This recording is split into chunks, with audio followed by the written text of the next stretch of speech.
representatives of Twitter, Facebook and Google testifying on Capitol Hill recently.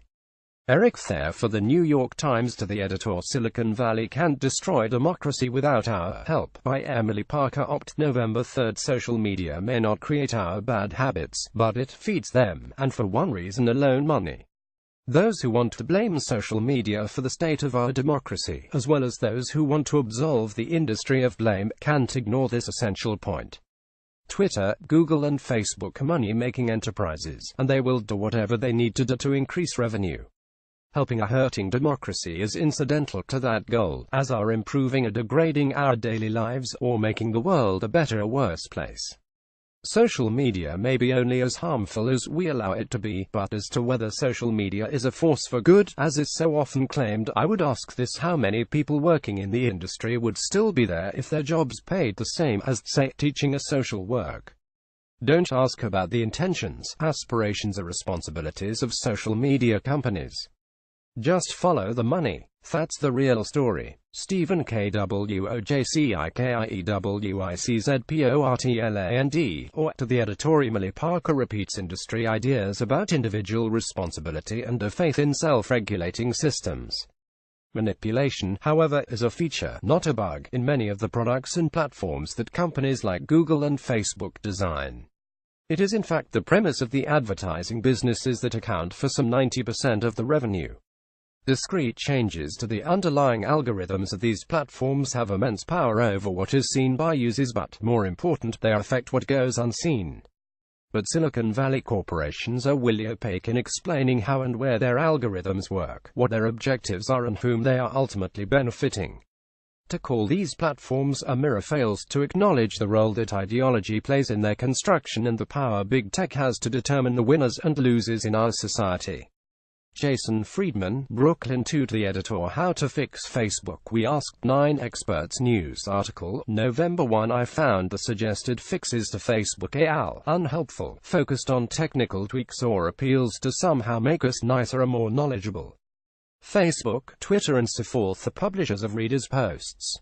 The closest comparison to them is perhaps the letters column of the New York Times.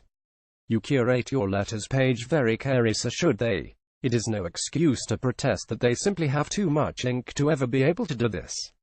If you provide a huge platform, you should have a huge number of people looking after it. Like any publisher, they should be legally responsible for what they publish. Anthony J. Walters, Chicago. To the editor, getting the toothpaste back into the tube will not be easy. It's been clear for some time now that social media is an instrument of chaos. It is the equivalent of millions of people standing on soapboxes on the street and shouting things at you. Many of the things are false, some are abusive, and a lot of people hide behind curtains so you can't know their true identities. As more and more Americans believe what they see on social media, they will not agree on what is real and what is fake. Democracy requires an informed and involved citizenry, and if the people in the country cannot even agree on what is actually happening, then how can our democracy survive?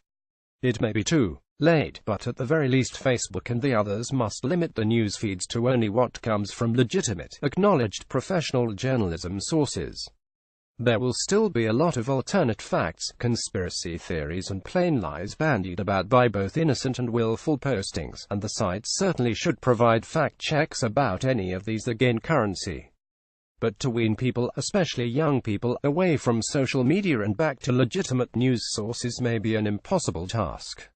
Michael Spielman, Bronx. To the editor, while reports of entities associated with the Russian government posting propagandistic material on social media outlets are undoubtedly true, those reports are neither surprising nor significant. It is no secret that outlets such as Facebook and Twitter are gossip boards rather than journalistic or scholarly venues. What is surprising is that people would base important decisions on social media postings, since verification of their accuracy is virtually impossible. Doing so is intellectually lazy at best. Paul Romero, Oakland, California. A version of this letter appears in print on November 12, 2017, on page State Route 11 of the New York edition with the headline Social Media and Democracy.